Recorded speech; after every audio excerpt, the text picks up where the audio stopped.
The smell of burning flesh filled the small bedroom in Suralere, Lagos.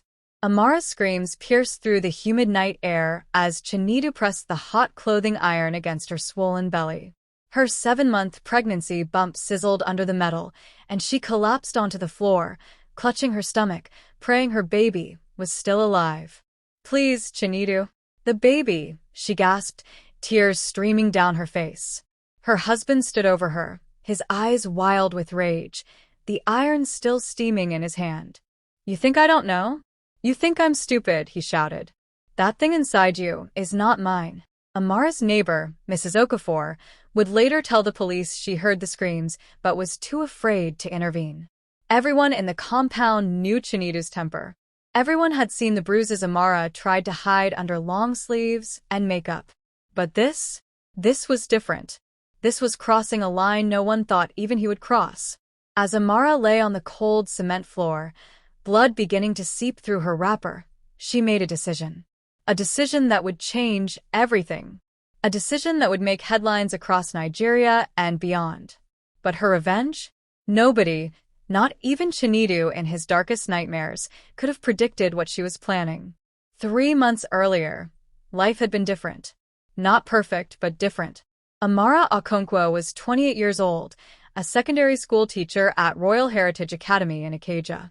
She had married Chinedu 4 years ago in a lavish ceremony that had been the talk of their community. Her parents had been so proud. Chinedu was a bank manager, well-dressed, well-spoken, from a good family. Everyone said she was lucky. The first time he hit her was 6 months into their marriage. She had come home late from a staff meeting, and he accused her of seeing another man. The slap was so hard it left her ears ringing for hours. He cried afterward, begged for forgiveness, swore it would never happen again. Amara believed him because she wanted to believe him. But it did happen again. And again. And again. By their 2nd anniversary, Amara had learned to read his moods, to anticipate his anger, to make herself small and invisible. She stopped wearing makeup that might make her look too attractive. She stopped laughing too loudly. She deleted her social media accounts. She became a shadow of the vibrant woman she used to be. Her best friend, Zainab, noticed. "Amara, what is happening to you? You look tired all the time. Are you sick?" "I'm fine," Amara would say, forcing a smile.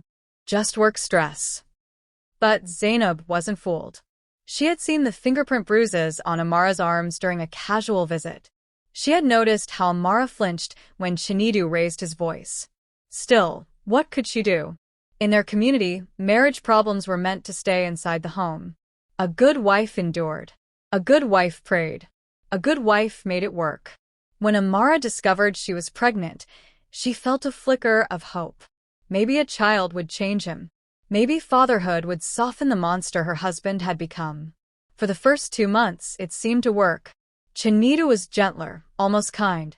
He attended the first antenatal appointment with her, held her hand in the hospital waiting room, even smiled at the ultrasound image. Then, everything fell apart. It started with a phone call Amara received while they were having dinner. It was her colleague from work, Mr. Adebayo, asking about lesson plans for the next term. The conversation lasted barely 2 minutes, professional and innocent. But when Amara hung up, she saw the familiar darkness in Chinedu's eyes. "Who was that?" he asked quietly. Too quietly. "Just someone from work about lesson plans." "You're lying." Before she could protest, his hand was around her throat, squeezing, lifting her slightly off her chair. "Who is he? How long have you been sleeping with him? Is that his baby?" The accusations came like bullets, each one more absurd than the last. But logic had no place in Chinedu's rage. That night, he beat her so badly she couldn't go to school for 3 days. If you're watching this story and finding it gripping so far, please hit that subscribe button and turn on notifications.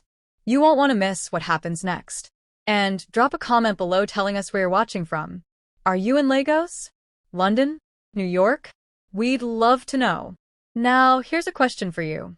If you were Amara's friend and you suspected she was being abused, what would you do?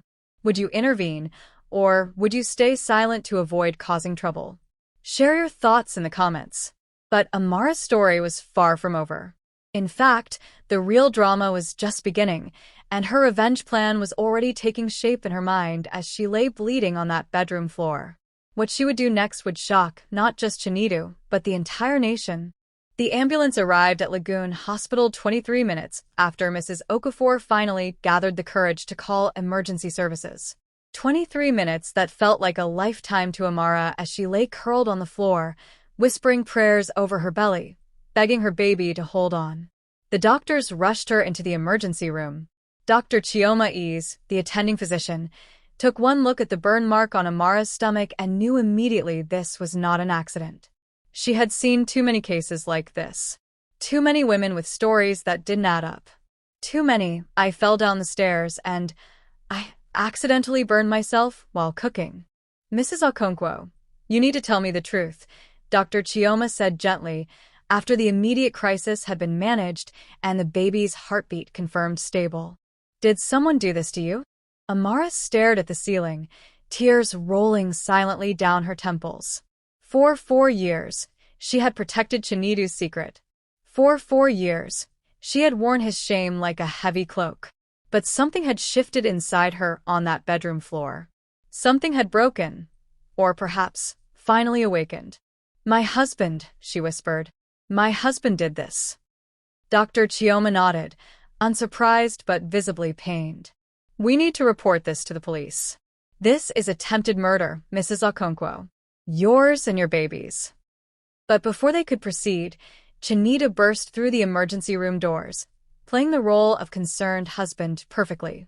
His face was etched with worry, his voice trembling with what anyone who didn't know better would mistake for love. Amara, baby, are you okay? What happened? He rushed to her bedside, reaching for her hand.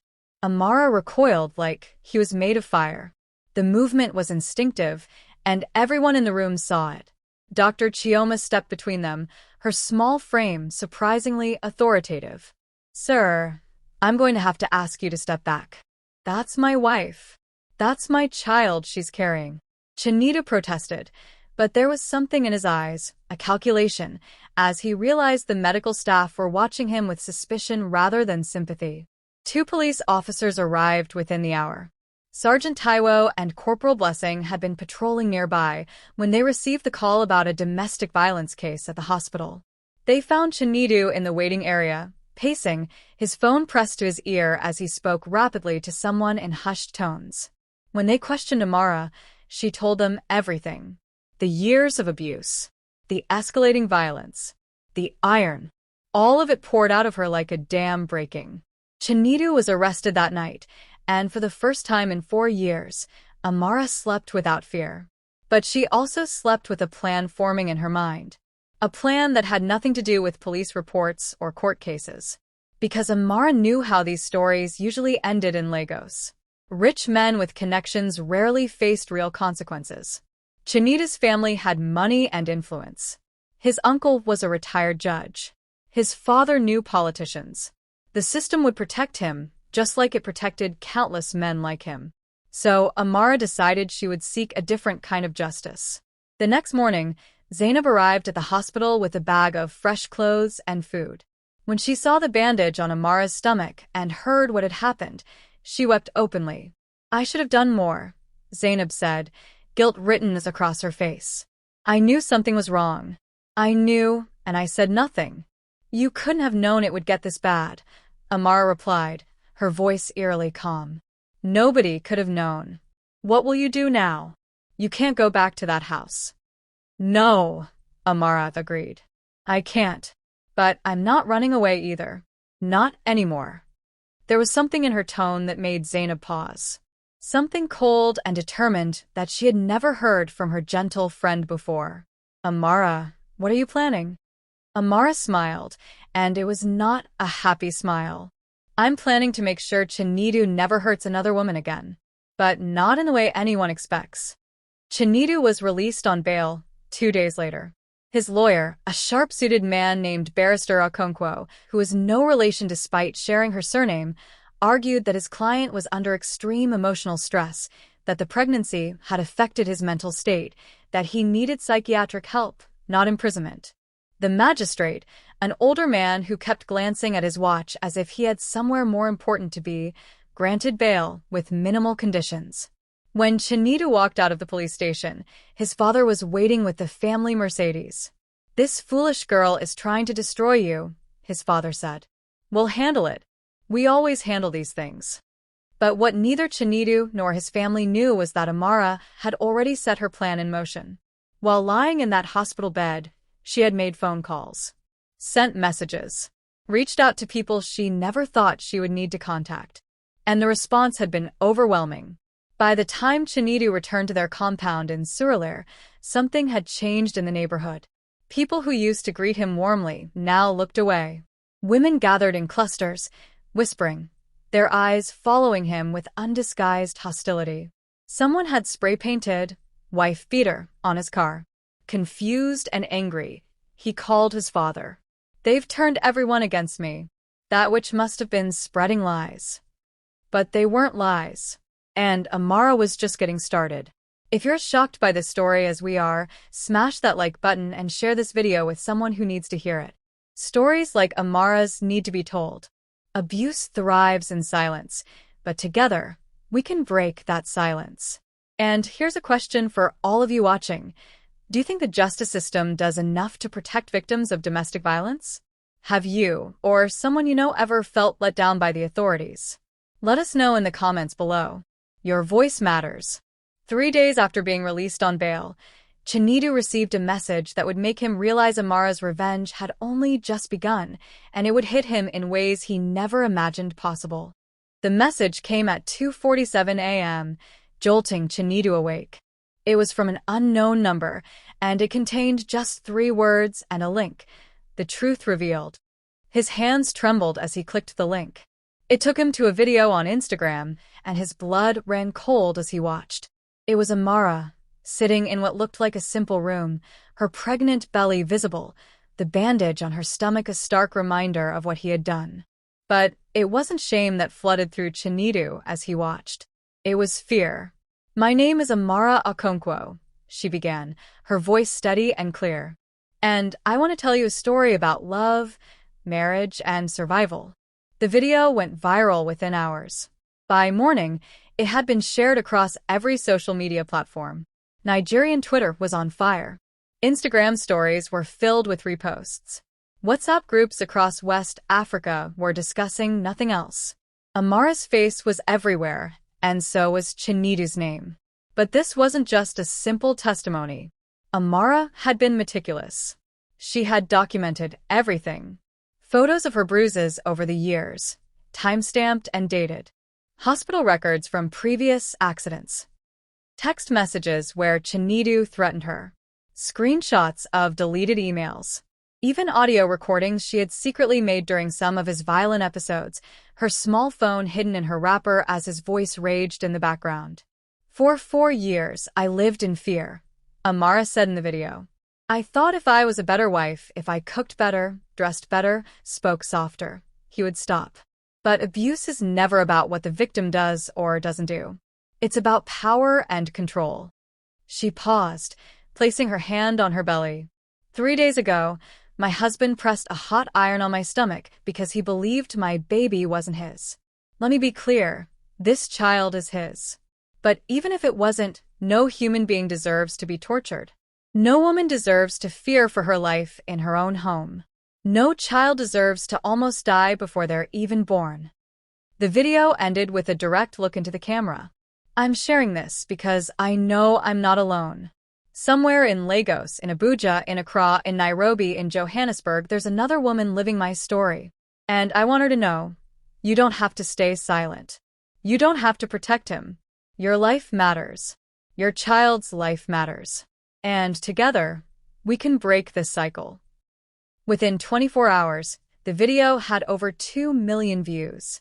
News outlets picked up the story. Radio stations dedicated entire programs to discussing domestic violence. Women's rights organizations rallied around Amara. Celebrities shared the video with messages of support. Even international media began reporting on the case. But more importantly, other women started coming forward. The first was Chidinma, Chinedu's ex-girlfriend from university. She posted her own video, showing a scar on her shoulder. Chinedu gave me this 8 years ago, when I told him I wanted to break up. He threw a bottle at me and told me if he couldn't have me, no one would. I was too afraid to report it then. I'm not afraid anymore. Then came Gozi, a woman Chinedu had dated briefly 2 years before marrying Amara. Her story was eerily similar, complete with photos of bruises and medical reports she had saved. Then another woman, and another, and another. By the end of the week, 7 women had publicly accused Chinedu of physical abuse. The bank where he worked issued a statement suspending him pending an internal investigation.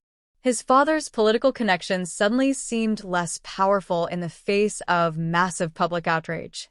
Protest groups organized demonstrations outside the courthouse, demanding justice for Amara.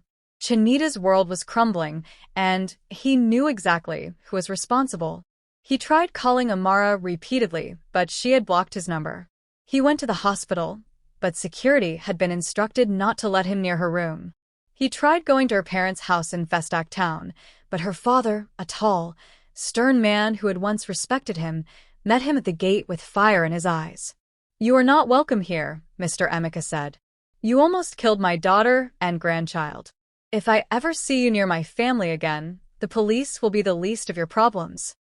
Desperate and cornered, Chinedu did what many powerful men do when accountability comes knocking. He hired a crisis management team and attempted to control the narrative. His new publicist drafted a statement claiming Amara was mentally unstable, that the pregnancy hormones had made her delusional, that he had never touched her in anger. But in the age of social media, lies spread fast and truth spreads faster. Every claim his team made was immediately debunked by evidence Amara had carefully preserved. Every attempt to paint himself as the victim was met with overwhelming public scorn. "You see," Amara told Zainab as they sat in her hospital room, watching the news coverage, "I knew the justice system might fail me. Police reports can disappear. Cases can be delayed indefinitely. Lawyers can twist words. But the court of public opinion? That's different. Once people see the truth, it can't be unseen." Zainab looked at her friend with a mixture of admiration and concern. "You've destroyed him, Amara. His reputation, his career, everything. Is this enough? Is your revenge complete?" Amara's hand moved to her belly, feeling her baby kick. A small smile played on her lips. "Zainab, this isn't about revenge. This is about justice. And no, it's not complete. Not yet." "What do you mean?" "Chinedu thinks I've taken everything from him. His job, his reputation, his freedom. But there's one thing he values more than all of that combined." "What's that?" Amara's smile widened, but there was no warmth in it. "You'll see soon enough. The whole world will see."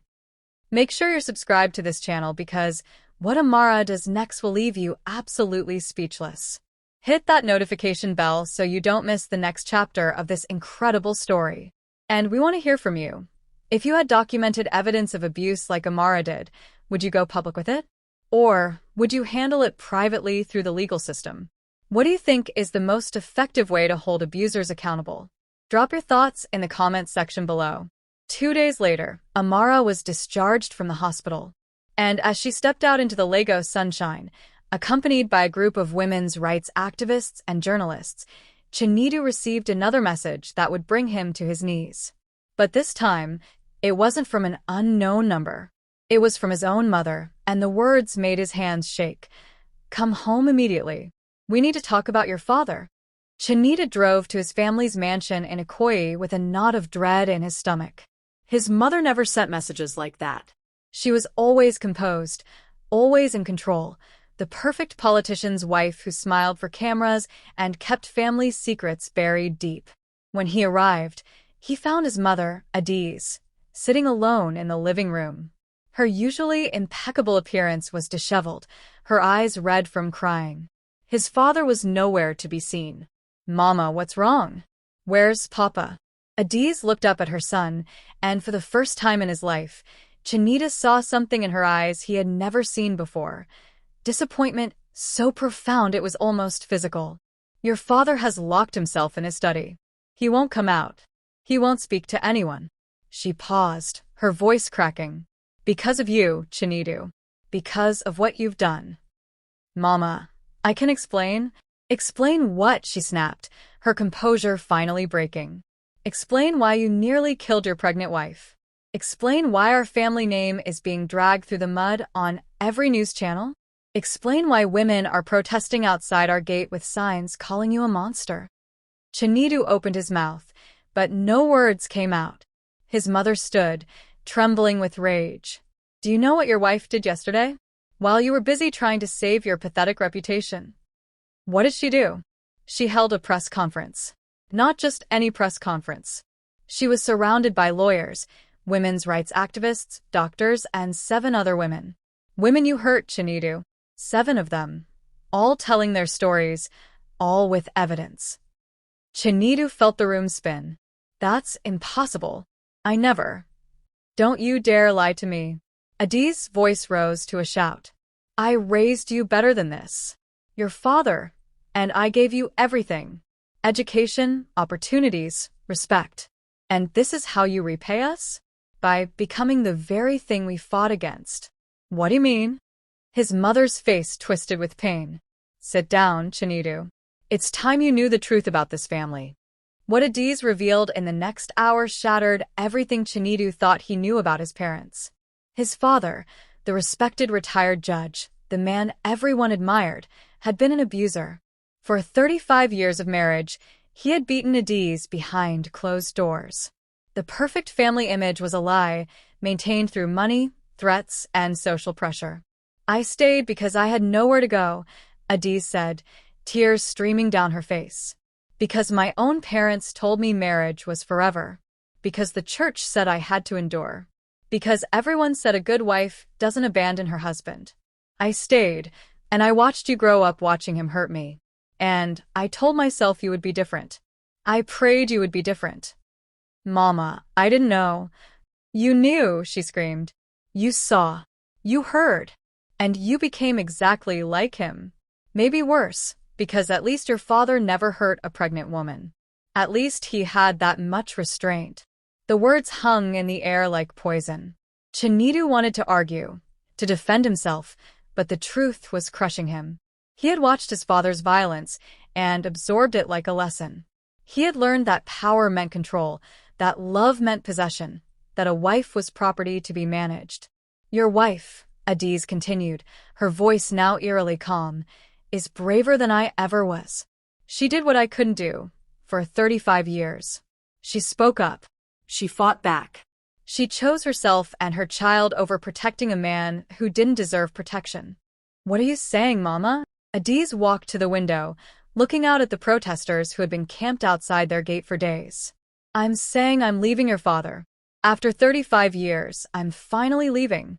Amara's courage gave me courage. And I'm not the only one. She turned back to face her son. That press conference yesterday?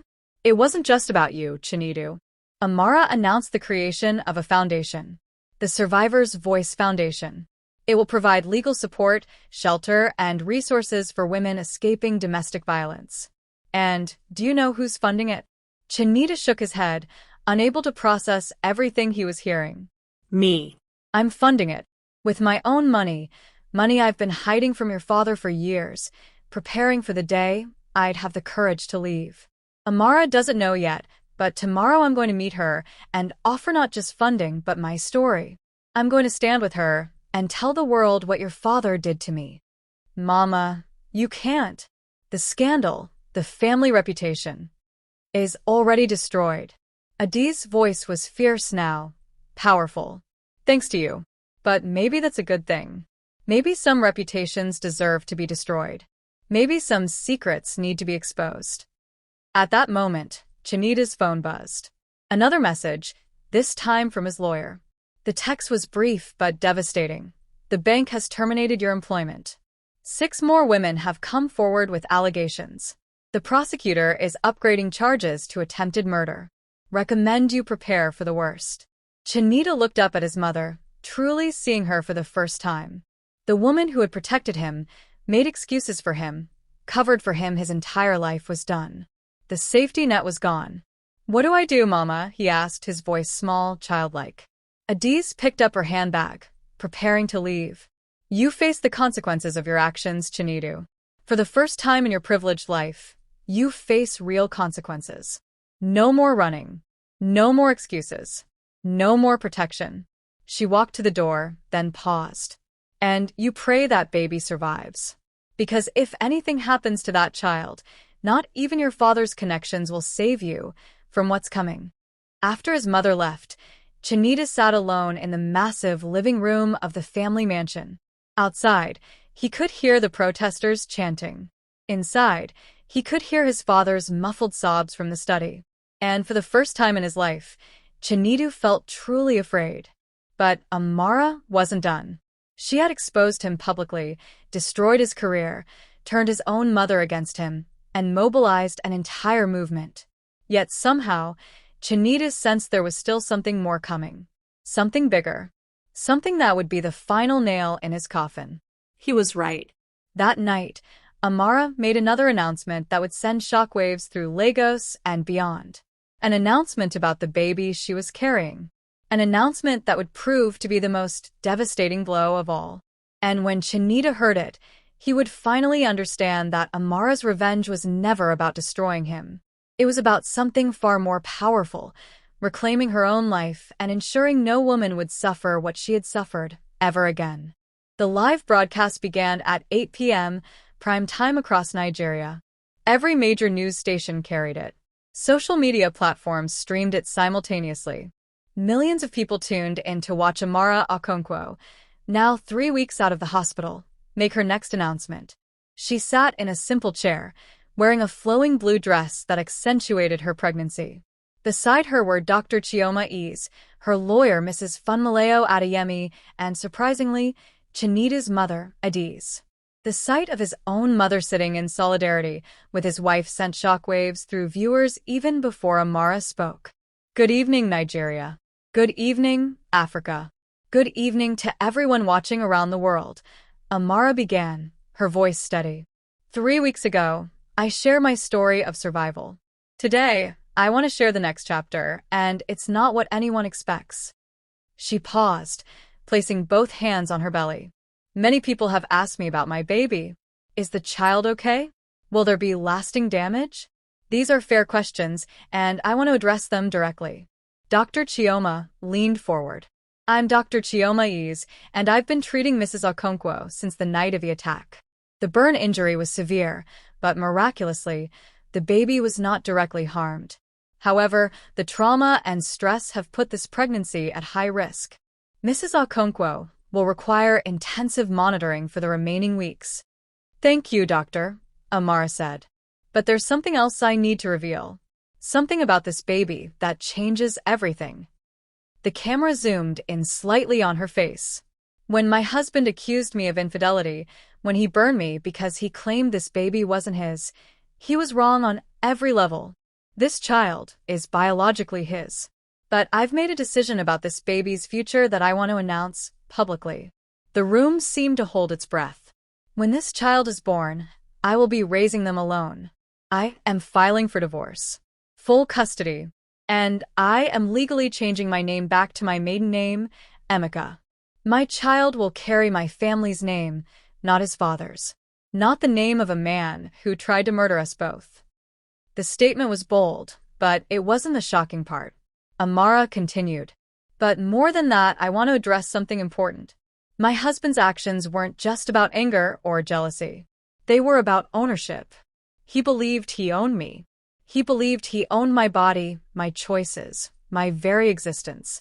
And that mindset is what drives domestic violence everywhere. She turned to look directly at the camera. So here's what I'm doing. I'm not just walking away from my marriage. I'm using my experience to create lasting change. The Survivor's Voice Foundation will officially launch next month, thanks to incredible women like Mrs. Adiz Okonkwo, who has found the courage to leave her own abusive marriage after 35 years. The camera panned to show Adiz, who nodded solemnly, tears in her eyes but shoulders squared with determination. But the foundation is just the beginning, Amara continued. I've partnered with several law firms across Nigeria to provide free legal representation for domestic violence survivors. We're working with hospitals to create discrete reporting systems. We're training police officers on how to handle these cases with sensitivity and urgency. And we're launching a nationwide campaign in schools to teach young people about healthy relationships. Mrs. Funmaleo, her lawyer, spoke next. We're also pushing for stronger legislation. The Violence Against Persons Prohibition Act exists, but enforcement is weak. We want mandatory arrest policies. We want stricter bail conditions. We want abusers to face real consequences, not just slaps on the wrist. Amara reclaimed the microphone. Now, I know many of you are wondering about justice. What will happen to Chinedu? Will he go to prison? Honestly, I don't know. The legal system moves slowly, and powerful families have ways of protecting their own. But here's what I do know. His life, as he knew it, is over. His career is destroyed. His reputation is ruined. His own family has turned against him. And most importantly, he will never have access to me or my child ever again. She paused, her expression softening slightly. Some people have told me I'm being too harsh, that I should forgive, that I should give him another chance. To those people, I say this. Forgiveness is personal and justice is public. I may one day find it in my heart to forgive Chinedu for my own peace of mind. But that doesn't mean he escapes consequences. That doesn't mean I endanger myself or my child by allowing him back into our lives. Forgiveness and boundaries can coexist. The broadcast continued for another 20 minutes, with Amara answering pre-submitted questions from viewers. She spoke about the warning signs of abuse, resources available for women in danger, and the importance of believing survivors. Then came the final revelation, the one that would truly cement Amara's legacy. Lastly, I want to announce that I've written a book. It will be published in 3 months. The title is The Iron and the Rose, My Journey from Victim to Victor. All proceeds will go directly to the Survivors' Voice Foundation. This book contains everything, my full story, resources for survivors, legal information, and stories from other women who have escaped abuse. It's my hope that this book will save lives. As the broadcast ended, social media exploded.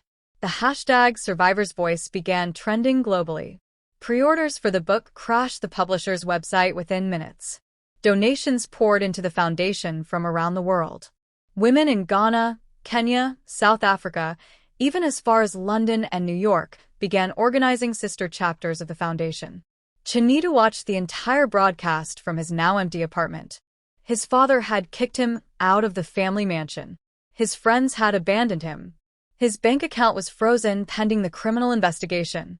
He was alone, truly alone, for the first time in his privileged life. But it was Amara's final words that haunted him most. To the man who tried to destroy me, she had said, looking directly into the camera as if she could see him through the screen. You failed. You didn't break me. You awakened me. You thought you were pressing an iron onto my flesh, but you were actually forging steel. And now that steel will be used to protect thousands of women from men like you. So, in a twisted way, I should thank you. Your cruelty created a warrior. Your violence birthed a movement.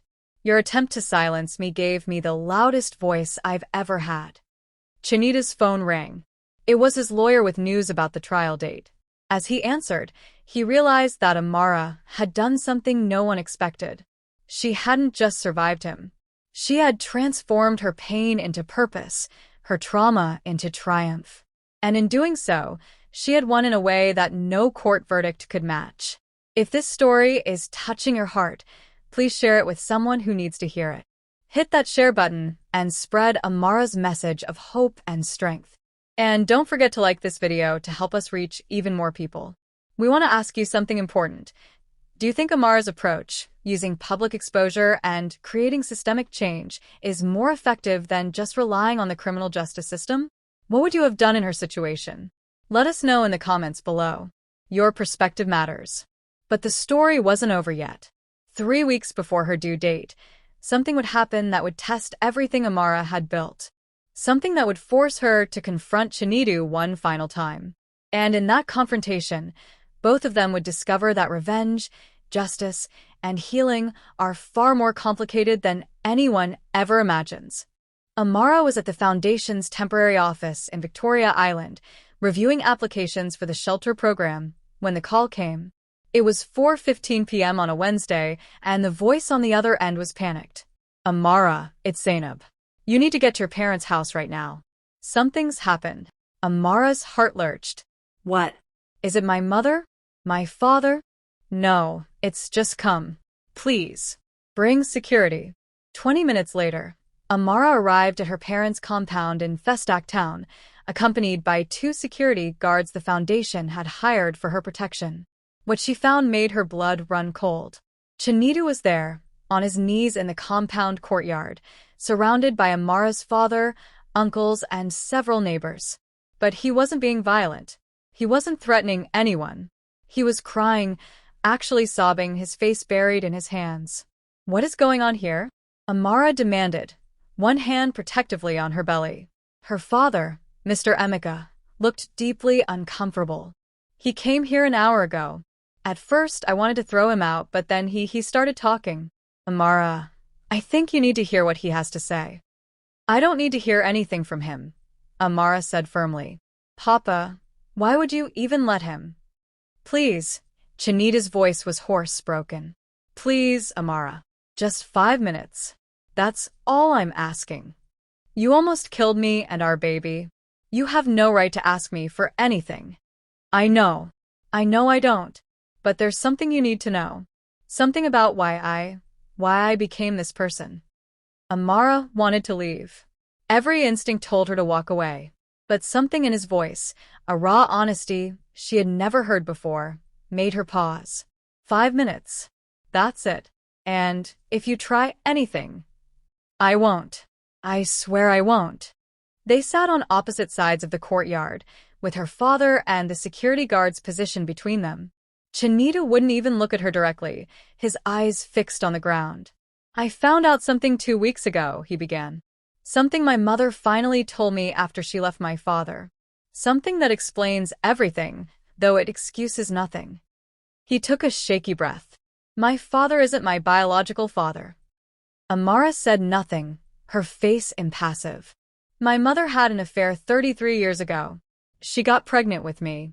The man she loved wanted nothing to do with us, so she stayed with my father, and he agreed to raise me as his own. But he never let her forget it.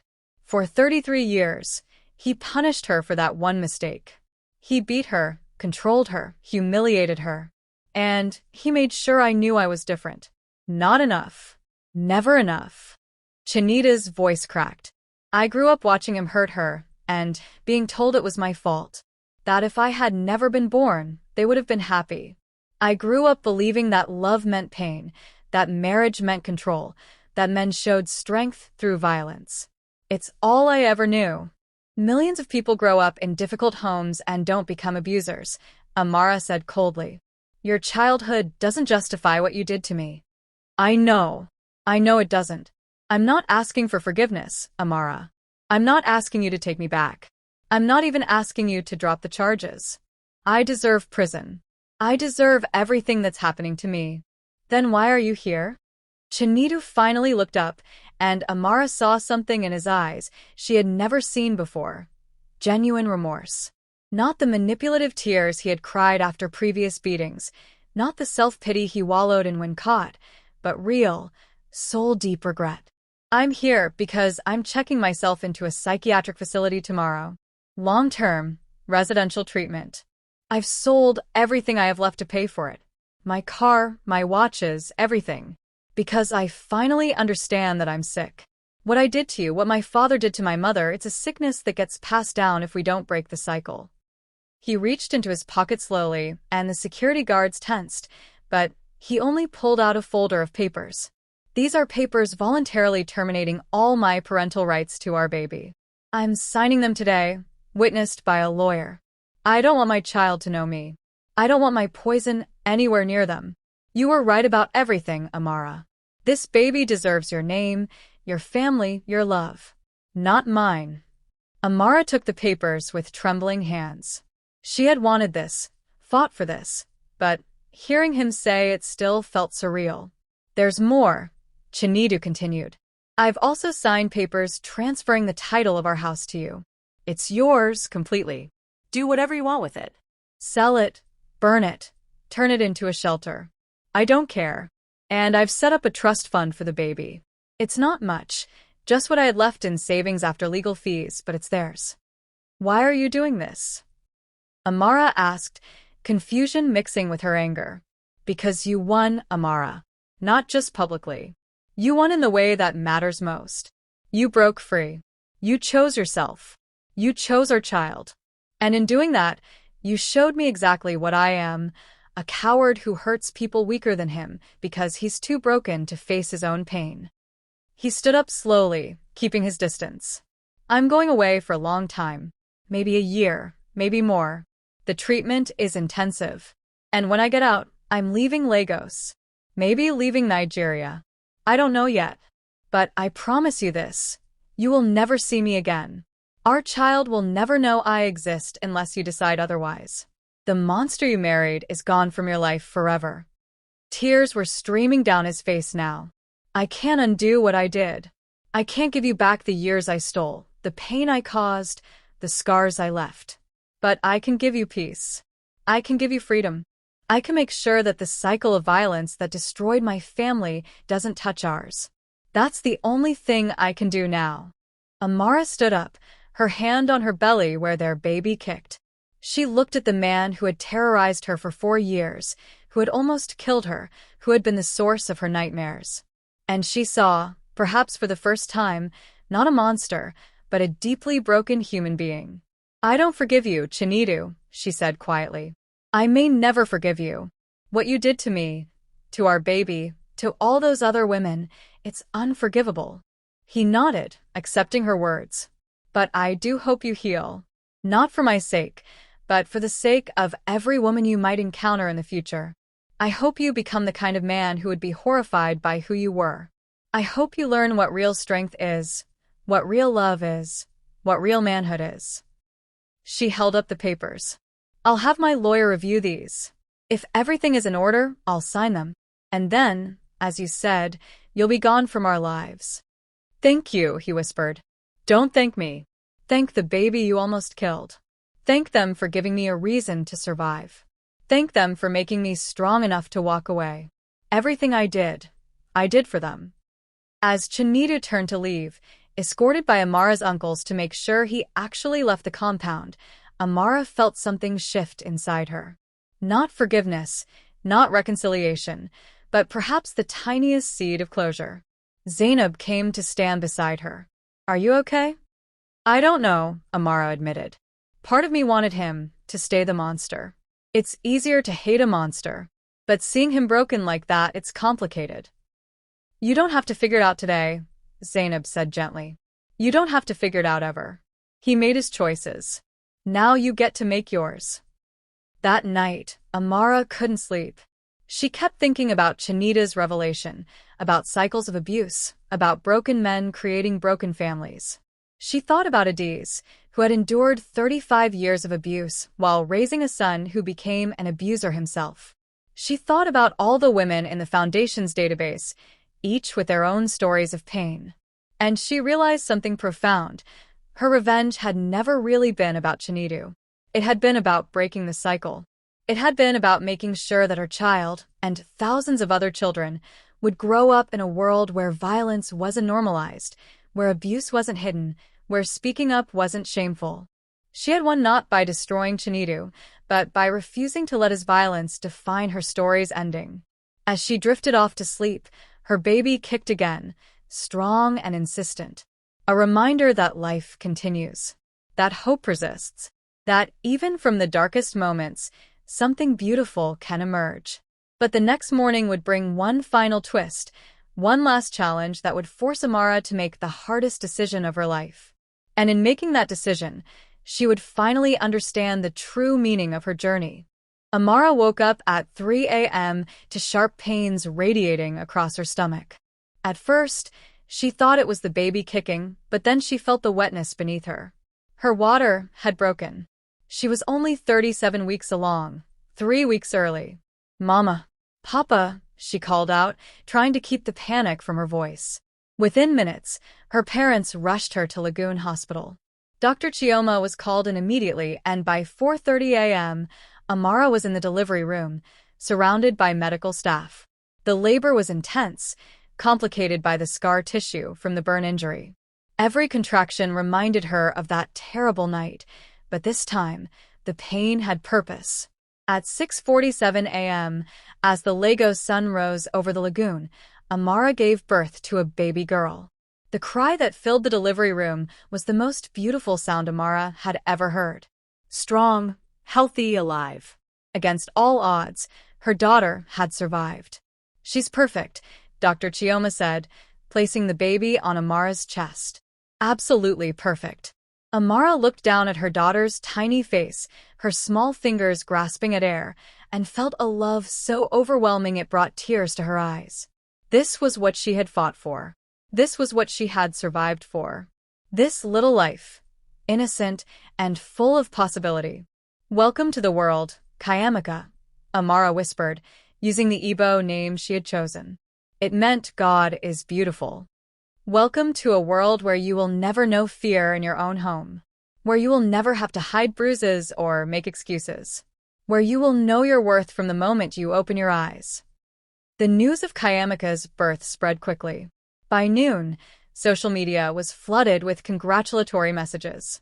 Women from the foundation sent flowers, cards, and gifts. Zainab arrived with her mother and sisters, bringing traditional pepper soup for new mothers. Even Adiz came, bringing a beautiful hand-embroidered baby blanket. "She looks like you," Adiz said softly, gazing at Kayamaka. Strong, resilient, a survivor before she even had to fight. "Mrs. Adiz," Amara began, "about Chinedu." "You don't have to talk about him," Adiz interrupted gently. "This day is about you and this beautiful baby, not about him." But later that evening, when most visitors had left and Kayamaka was sleeping peacefully in her bassinet, there was a knock on the door. It was a hospital courier with a package. Inside was a handwritten letter and a small velvet box. Amara's hands shook as she recognized the handwriting. "Dear Amara," the letter began. "I'm writing this from the treatment facility. I checked in yesterday as I promised. I don't expect you to read this, and you certainly don't have to respond. But I heard about the baby. Our daughter. Your daughter." Amara continued reading, her emotions a complex tangle. "I will never meet her. That's the right thing. But I needed you to know that even though I have no right to feel anything, I'm grateful she exists. Grateful she has you as her mother. Grateful that she'll grow up knowing what real strength looks like. My therapist says I'm beginning the long journey of understanding my actions and their consequences. It's painful, but it's necessary. I destroyed lives, including my own, and I have to own that." The letter went on for several pages. Chinedu wrote about his first weeks in treatment, about confronting the trauma of his childhood, about learning that his father's abuse and his mother's survival were both real and valid experiences. He wrote about the other men in the facility, each with their own stories of violence and broken masculinity. "One man here," he wrote, "killed his wife. He'll spend the rest of his life in prison, but he chose to get treatment anyway. He said he wanted to understand why, even if understanding couldn't bring her back. When I heard his story, I realized how close I came to being him. If your baby had died that night, if you had died, I would be in prison for murder. And I would have destroyed not just your life, but our families, everyone who loved you, everyone who knew us. The ripple effects of violence are endless." He ended the letter with these words, "I'm not asking for forgiveness. I'm not asking to be part of Kayamaka's life. I'm simply telling you that your courage saved more than just yourself. It saved me from becoming even worse than I already was. And maybe, years from now, when I've done the work and become someone worthy of redemption, I can live with myself.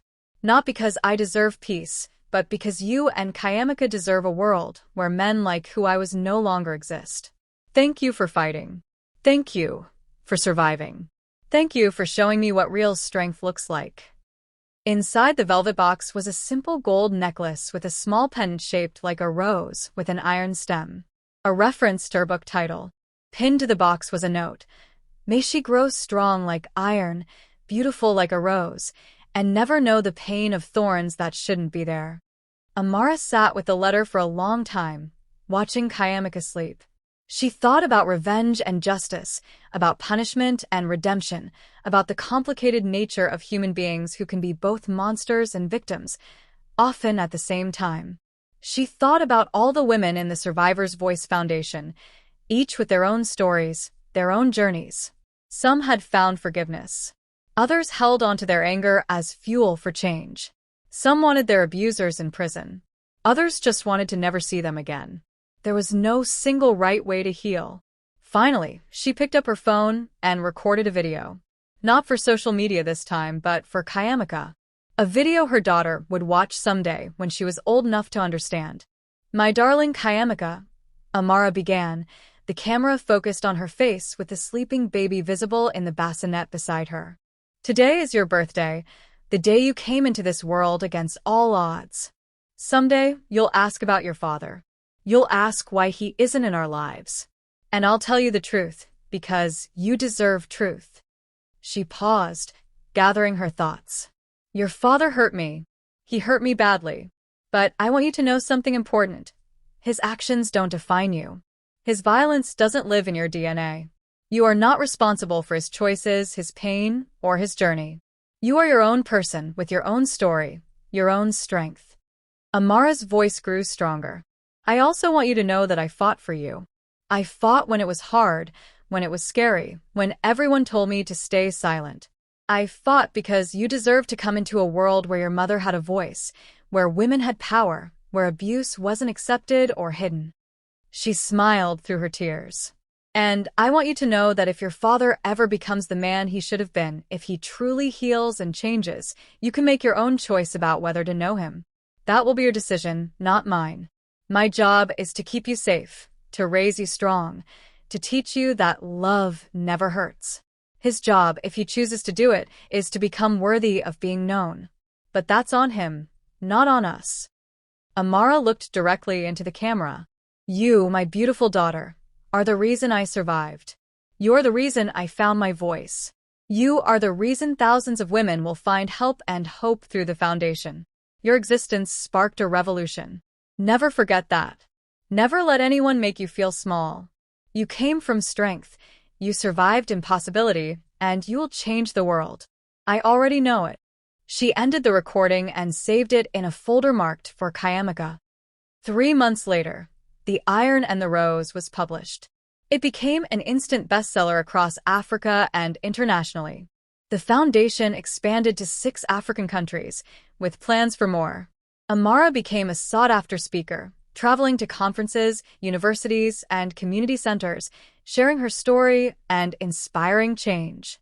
Adise divorced Chinedu's father and became the foundation's chairwoman, finally using her voice and resources to help other women escape what she had endured for decades. 7 women who had accused Chinedu of abuse formed a support group that met weekly, healing together. Chinedu remained in treatment, then moved to a small town outside Lagos where nobody knew his name. Amara heard through Adise that he was working as a counselor for men struggling with anger and violence, using his own story as a cautionary tale.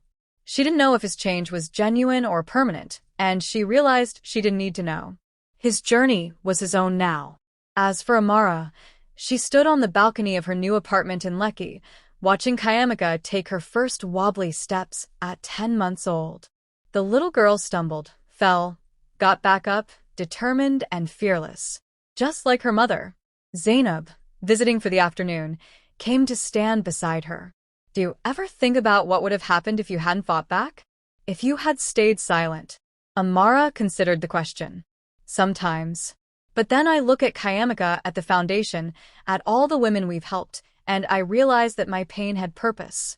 Not because suffering is good, but because I refuse to let suffering be the end of my story."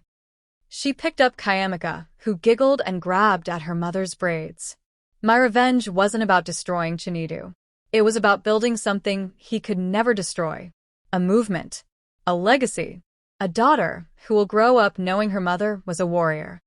And if Kayamika asks about him someday, about whether people can really change," Amara smiled.